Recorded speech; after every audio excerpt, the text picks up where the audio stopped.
Sumailalim sa masusing first semester proactive inspection ang Quirino Police Provincial Office sa pangunguna ni Police Colonel Paulo Y. Gamido, Provincial Director, na isinagawa ng Quirino Provincial Internal Affairs Service na pinamunuan ni Police Captain Jeff T. Mamawag, Deputy Provincial Superintendent, na ginanap sa Quirino Parade Ground, San Leonardo Aglipay, Quirino kahapon. Ang isinagawang inspeksyon ay nakaangkla sa 5 focus agenda ng PNP, partikular sa pagsusulong ng disiplina, integridad at kahusayan sa hanay ng kapulisan.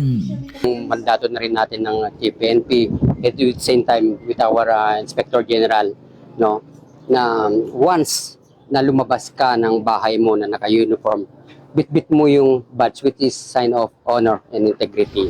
So, lagi sanang pagkatandaan ng ating mga kapulisan yung kakahalagahan pa rin ng honor, no?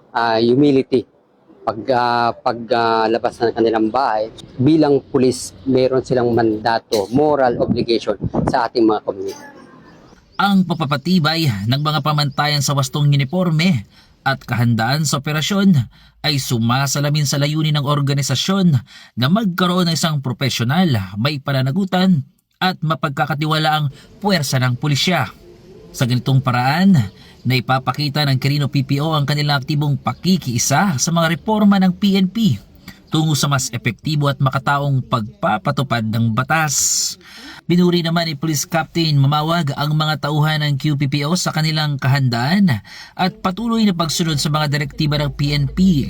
Aniya, pagsunod sa mga lituntunin na hindi lamang simpleng pagtupad sa tungkulin, kundi isang mahalagang hakbang sa pagpapatibay ng tiwala, hindi lamang ng Quirino Valley Cops, kundi sa buong hanay ng PNP. Mula rito sa lalawigan ng Quirino, nagbabalita ang inyong PNN correspondent, Police Staff Sergeant Jeff Janabasa, alagad ng batas, tagataguyod ng Balitang Pulis.